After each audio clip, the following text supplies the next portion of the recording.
Hello दोस्तों, आज मैं एक्सप्लेन करने वाला हूँ स्टार ट्रेक सीरीज की तीसरी मूवी जिसका नाम है स्टार ट्रेक बियॉन्ड। अगर आपने स्टार ट्रेक सीरीज की पहले दो मूवी नहीं देखी जिसका नाम है स्टार ट्रेक और दूसरी का नाम है Star Trek into the darkness, अगर इन मूवीज के एक्सप्लेनेशन आपने नहीं देखे तो डिस्क्रिप्शन में या फिर आई बटन पे आपको लिंक मिल जाएगी। उन वीडियोस को देख सकते हैं जिसकी वजह से इस मूवी को समझने में आपको ज्यादा आसानी होगी। फिल्म की शुरुआत में हम देखते हैं कि कैप्टन जिम क्लर्क एक अननोन ग्रह पर गए हुए होते हैं और उनके हाथ में एक डिवाइस होता है जो कि वो उन ग्रहवासियों को वो एक तोहफे के रूप में देना चाहते हैं। लेकिन उस ग्रह के लोग उस तोहफे को लेने से इनकार कर देते हैं क्योंकि वो लोग समझते हैं कि ये एक चाल है और ये लोग उन पर कब्जा करना चाहते हैं। इसीलिए वो जिम कर्क का तोहफा ठुकरा देते हैं और उस पर हमला कर देते हैं। देखने में तो इस ग्रह के लोग काफी छोटे होते हैं, लेकिन इनकी तादाद ज्यादा हो जाने के कारण जिम इन्हें संभाल नहीं पाता। इसीलिए स्कॉटी नाम का इंजीनियर होता है, उससे वो एन वक्त पर जिम को उस ग्रह से टेलीपोर्ट करके अपने शिप पर ले आता है। दरअसल जिम के हाथ में जो चीज होती है वो उसके बारे में जिम को कुछ भी पता नहीं होता, इसीलिए ये लोग अब उस चीज को एक सेफ जगह पर स्टोर करके रखते हैं। हालांकि कैप्टन जिम और उसके साथ एक फेडरेशन के एक शिप पर होते हैं जिसका नाम होता है एनएसएस इंटरप्राइजेस। ये शिप कई सालों से अंतरिक्ष में नए ग्रहों की खोज में निकला हुआ होता है, एलियंस की खोज में निकला हुआ होता है। काफी लंबे सफर के बाद जिम और उसकी टीम अपने घर पर वापस लौट आती है, यानी कि फेडरेशन की तरफ वापस लौट आती है, जहाँ पर हमें दिखाया जाता है कि सारे लोग अब अपनी फैमिली से मिलते हैं। यहाँ पर जो कैप्टन स्पॉक है जिसकी गर्लफ्रेंड uhura होती है, वो uhura कैप्टन स्पॉक को देखकर काफी खुश हो जाती है। तभी यहाँ पर वल्कन ग्रह के लोग स्पॉक से मिलने आते हैं। वल्कन ग्रह के लोग स्पॉक को ये खबर सुनाते हैं कि अब उसके पिताजी इस दुनिया में नहीं रहे, यानी कि अब मर चुके हैं। ये खबर सुनकर स्पॉक काफी दुखी हो जाता है। अब घर आए हुए सही लोगों का कुछ समय बीत जाता है।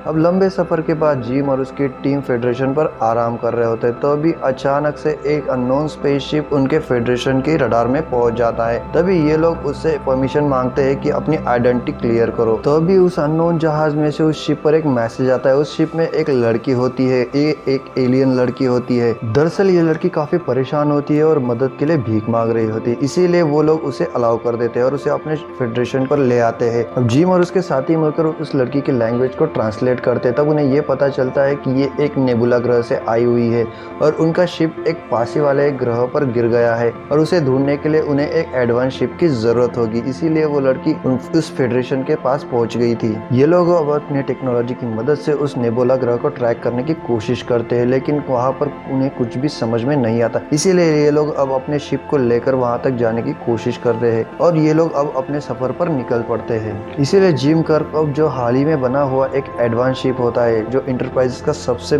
एडवांस शिप होता है, उसे लेकर वो ये अब निबुला की ओर निकल पड़ते हैं। दरअसल निबुला ग्रह का रास्ता काफी दूर होता है, जहाँ तक पहुँचने में इनका सफर काफी लंबा होता है और रास्ते में बहुत बड़े बड़े ग्रहों के टुकड़े मौजूद होते हैं, जिनसे बचते हुए ये लोग अब आगे बढ़ते हैं। आगे बढ़ने के बाद फेडरेशन से इनका संपर्क टूट जाता है, फिर भी ये लोग अपने सफर पर आगे बढ़ रहे होते हैं। ये लोग अब उस ग्रह के पास पहुंच जाते हैं जहाँ पर उस एलियन लड़के का शिप क्रैश हुआ था। ये निबुला के पास होता है। दरअसल ये एक अननोन ग्रह होता है जिसका नाम अल्टाबीट होता है। तो अभी इनकी शिप की और कुछ अननोन शिप्स बढ़ने लगते हैं। ये लोग उनके डाटा एनालाइज करने ही वाले होते हैं, तो भी अचानक से इन्हें कुछ करने का मौका मिले उससे पहले ही वो लोग उन पर हमला कर देते हैं। वो शिप पास आने के बाद इन्हें पता चलता है कि ये एक शिप नहीं बल्कि छोटे छोटे बहुत सारे शिप हैं और ये एक साथ उन पर हमला कर रहे हैं। अब जिम भी उन पर बदले में हमला करता है, लेकिन उसका कोई असर नहीं होता। ये इतने स्पीड से उस शिप की तरफ बढ़ते हैं कि कुछ घंटों में ही उस शिप को तबाह कर देते हैं। वो छोटे शिप फेडरेशन के कई हिस्सों को नाकाम कर देते हैं, इसीलिए फेडरेशन का शिप अब ठीक से काम करना बंद कर देता है और उस छोटे शिप में से कुछ लोग अब फेडरेशन के शिप पर चढ़ जाते हैं और उस शिप के लोगों को मारने की कोशिश करने लगते हैं। बदले में जिम और उसकी टीम भी उन लोगों पर हमला कर देती है, लेकिन वो लोग फेडरेशन के लोगों पर भारी पड़ने लगते हैं। तभी वहाँ पर एक आदमी आ जाता है जिसका नाम क्राल होता है। ये क्राल उन लोगों का कैप्टन होता है। ये लोग अब फेडरेशन के कई लोगों को बंदी बना लेते हैं और उनके शिप में बिठाकर वो लोग वहाँ से निकलने लगते हैं। अब फेडरेशन का शिप पूरी तरह से नाकाम हो चुका होता है और वो उस ग्रह के काफी करीब पहुंच चुका होता है, इसीलिए उस ग्रह की ग्रेविटी आने की वजह से अब क्रैश होने लगता है और वो सीधा उस ग्रह की तरफ बढ़ने लगता है। अब जिम और उसके बचे हुए साथी जो टॉर्बिडोज नाम के मिसाइल्स थे उन्हें वो खाली कर लेते और उनमें बैठ जाते हैं और वहां से सेफली उस ग्रह पर लैंड कर लेते हैं। लेकिन ये लोग उस ग्रह पर अलग अलग जगह पर लैंड होते हैं, इसीलिए ये लोग अब अपने एक दूसरे के संपर्क से टूट जाते हैं और ये लोग खो जाते हैं। उनमें से कैप्टन जिम और उसका एक साथी उस लड़की के साथ जगह पर पहुंच जाते हैं। तभी वहां पर जिम उस पर बंदूक तान देता है और उसे बताता है कि तुमने हमें यहाँ पर लाकर फंसा दिया है। तभी वो एलियन लड़की जिम को सारी सच्चाई बताने लगती है। दरअसल ये एक ट्रैप होता है और यहाँ पर रहने वाले लोग काफी खतरनाक होते हैं। उन्होंने ये जाल बिछाया हुआ था, जो भी एलियन जहाज वहाँ से गुजरता है उसे ये हाईजैक कर लेते हैं और अपने ग्रह पर ले आते हैं और वहाँ से उनमें से सारी टेक्नोलॉजी को निकाल लेते हैं।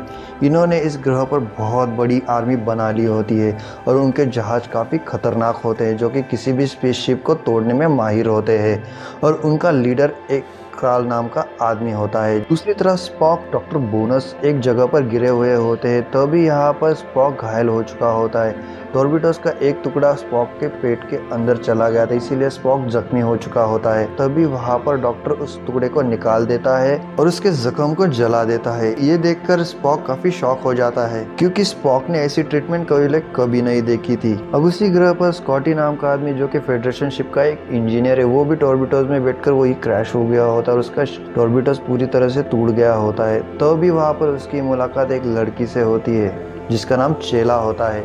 चेला उसी की तरह उस ग्रह पर फंसी हुई एक लड़की होती है। तभी वहाँ पर कुछ लुटेरे एलियंस पहुँच जाते हैं और वो चेला नाम की जो लड़की होती है वो उनसे निपटने में माहिर होती है, इसीलिए वो उन्हें मारकर भगा देती है।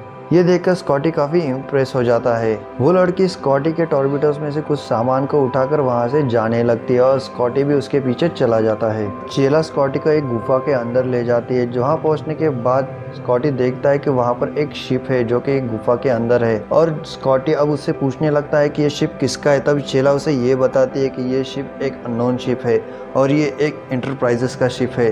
तभी स्कॉटी उस शिप को देखकर पहचान जाता है कि ये बहुत साल पुराना शिप है और ये कहीं खो गया था। अब जिम और उसका साथी उस क्रैश हुए फेडरेशन के शिप तक पहुंच जाते हैं और वहां पर छानबीन करने की कोशिश करते हैं। तभी वहां पर उनके साथ जो एलियन लड़की होती है और वो लड़की उस डिवाइस के लिए जिम कर भी हमला कर देती है और वो क्राल और उसके साथियों को भी ये खबर दे देती थी कि वो लोग अब उस फेडरेशन शिप पर आ गए जो कि क्रैश हुआ था।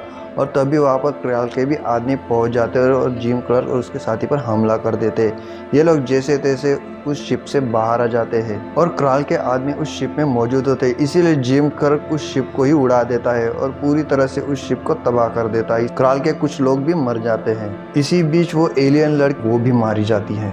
अब क्राल ने जो बंदी बनाए हुए लोग होते हैं उनमें कैप्टन सुलू और उहुरा भी मौजूद होती है। अब उन लोगों को एक एक करके टॉर्चर करना शुरू कर देता है। अब दूसरी तरफ कैप्टन जिम कर्क और उसका साथी एक उसी जंगलों में घूम रहे होते हैं। तभी वो एक फंदे में फंस जाते हैं और वहाँ पर फ्रीज हो जाते हैं। दरअसल ये फंदा किसी और ने नहीं बल्कि चेला ने बिछाया हुआ होता है, जिसके साथ स्कॉटी होता है और ये लोग अब उसी फंदे की तरफ पहुँच जाते हैं। तभी स्कॉटी उन दोनों को पहचान लेता है और चेला उन्हें फ्री कर देती है।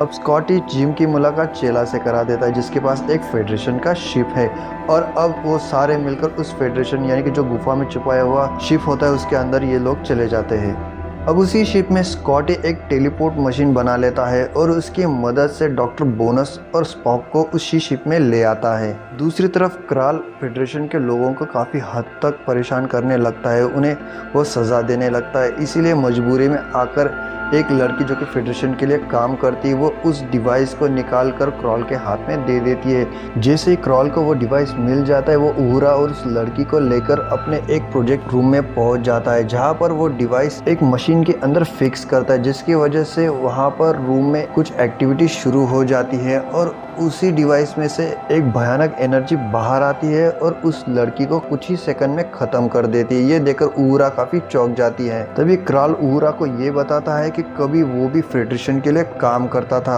और उसे भी एक पावरफुल आदमी बनना था, इसीलिए उसके पास ये पावरफुल डिवाइस था। लेकिन फेडरेशन वालों को इसकी शक्ति के बारे में काफ़ी अंदाज़ा हो चुका था और वो इस डिवाइस को नष्ट करना चाहते थे, इसीलिए उसने उस डिवाइस के 2 टुकड़े कर दिए और उस मशीन को अलग जगह पे और इस डिवाइस को कहीं छुपा दिया था। इसीलिए अब क्राल ने उस मशीन को तो हासिल कर लिया, लेकिन उस डिवाइस को हासिल करने के लिए उसे ये आर्मी बनानी पड़ी थी और उसी आर्मी के लिए उन्होंने इस ग्रह को चुना था और इसी ग्रह पर अब उसने ये आर्मी बना लिया और वो फेडरेशन से उस डिवाइस को हासिल करना चाहता था, इसीलिए उसने ये प्लान बनाया था। अब उसके हाथ में ये डिवाइस लग चुका है, इसीलिए वो अपने प्रोजेक्ट पर काम करना शुरू कर देता है और उसका अगला निशाना और कोई नहीं बल्कि फेडरेशन ही होता है, इसीलिए वो फेडरेशन पर हमला करने की तैयारियां शुरू कर देता है। अब दूसरी तरफ कैप्टन जिम कर्क, डॉक्टर बोनस और पॉक कॉर्टिस मिलकर और चेला के साथ एक प्लान बनाते हैं। ये लोग अब उसी बेस पर हमला करेंगे जहां पर क्रॉल आर्मी मौजूद होती है और वहां पर जाकर वो सारे सिस्टम को तबाह कर देंगे और वहां पर जो बंदी बनाए हुए फेडरेशन के लोग हैं उन्हें वो वहां से छुड़ा लेंगे और टेलीपोर्ट मशीन के सहारे वो वहां से उन लोगों को निकाल लेंगे। और गुफा के अंदर फेडरेशन का पुराना शिप मौजूद है, उसे स्कॉटी ने अच्छी तरह से रिपेयर कर लिया होता है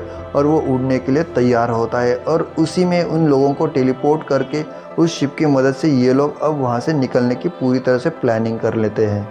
तभी क्राल ने फेडरेशन की ओर निकलने की पूरी तैयारी कर ली थी। अब जिम कर्क और उसके साथी बारी बारी से अब उस बेस पर पहुंच जाते हैं और कुछ लोगों को वो छुड़ा भी लेते हैं। तभी वहां पर जिम कर्क और उनके साथियों पर क्राल के लोग हमला कर देते हैं।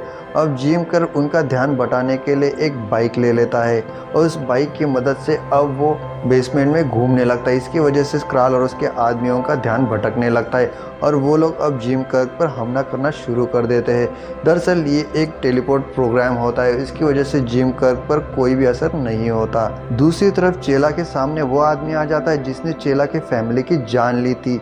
इसकी वजह से चेला काफ़ी इमोशनल हो जाती है और उसका पियरू से मारने की कोशिश करती, लेकिन वो आदमी चेला पर भारी पड़ने लगता है। जिम का ये प्लान काफ़ी हद तक कामयाबी हो जाता है। यहाँ पर डॉक्टर बोनस और स्पॉक की मदद से कई सारे लोग टेलीपोर्ट हो जाते हैं।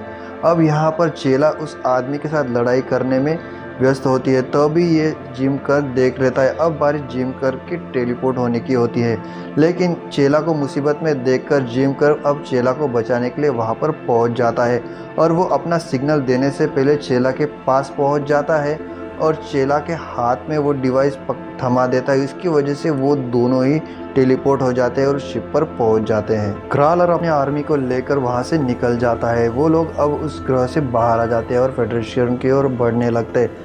तभी अब जिम कर्क कैप्टन सुलू को ये आदेश देता है कि वो अब उस शिप को बाहर निकालेगा और उस फेडरेशन के बचाने के लिए अब वो क्राल के पीछे जाएगा। दरअसल ये शिप एक पहाड़ पर अटका हुआ होता है और इसीलिए कैप्टन सुलू उस शिप को उस पहाड़ से गिरा देता है। जैसे ये शिप नीचे गिर रहा होता है, कैप्टन सुलू उस शिप को स्टार्ट कर देता है और उसके एक झटके से वो शिप स्टार्ट हो जाता है और वो अब उसी फेडरेशन की ओर निकल पड़ते हैं। क्राल के शिप अब फेडरेशन की ओर पहुंच जाते हैं और वो फेडरेशन पर हमला करने लगते हैं, लेकिन फेडरेशन का एक कवच होता है, उसकी वजह से कई सारे शिप फेडरेशन के अंदर नहीं पहुंच पाते और तभी जिम कर्क वहां तक उनके शिप तक पहुंचने में कामयाब हो जाता है। दरअसल क्राल के पास काफी छोटे छोटे शिप होते हैं और वो हमले से बचने के लिए काफी माहिर होते हैं, इसीलिए जिम उन पर पीछे से हमला करता है, लेकिन इसका कोई फायदा नहीं होता। इसीलिए जिम क्लर्क एक प्लान बनाता है। वो दरअसल उनके शिप में टेलीपोर्ट मशीन के सहारे उनके शिप में कुछ लोगों को टेलीपोर्ट कर देता है, जैसे कि कैप्टन बोनस और कैप्टन स्पार्क को उन शिप में टेलीपोर्ट कर और खुद भी टेलीपोर्ट हो जाता है। क्राल के कुछ आदमियों को मार देता है और शिप पर कंट्रोल ले लेता है और तभी उसे ये पता चलता है कि ये शिप एक रिदम पर चल रही है, यानी कि एक साउंड पर चल रहे हैं और ये सारे एक लाइन में चल रहे हैं। उस साउंड के साथ अगर ये लोग छेड़खानी कर देते हैं तो इनका पूरा सिस्टम बर्बाद हो जाएगा। तभी स्पॉक उन्हें ये बताता है कि हमें उनके सिस्टम में अगर कम्युनिकेशन को तोड़ना है तो हमें एक साउंड क्रिएट करना होगा और उस साउंड की वजह से इनका पूरा सिस्टम एक अजीब से साउंड को एक्टिव कर देते हैं। इसकी वजह से उनका सारा रिदम और सारी लाइन टूट जाती है और ये सारे एक एक करके डिस्ट्रॉय होने लगते हैं और कई सारे शिप डिस्ट्रॉय हो चुके होते हैं। लेकिन अब क्रॉल और उसके साथ ही उस फेडरेशन के सुरक्षा कवच को तोड़कर अंदर पहुंच जाते हैं और ये सब जिम देख लेता है और जिम भी उसके पीछे चला जाता है। जिम अब क्रॉल का पूरी तरह से पीछा करने लगता है और क्रॉल भी अब जिम को चकमा देते हुए उस सिटी में से गुजरने लगता है जहाँ पर फेडरेशन की बहुत सारी टेक्नोलॉजी होती है। जिम अब अपने शिप को पानी के रास्ते से अब क्रॉल का पीछा करना शुरू कर देता है और अचानक से वो क्रॉल के शिप के सामने आ जाता है और क्रॉल के शिप को क्रैश कर देता है। लेकिन तभी वहाँ पर क्रॉल अपनी जान बचाते हुए वहाँ से चुपके से भाग जाता है।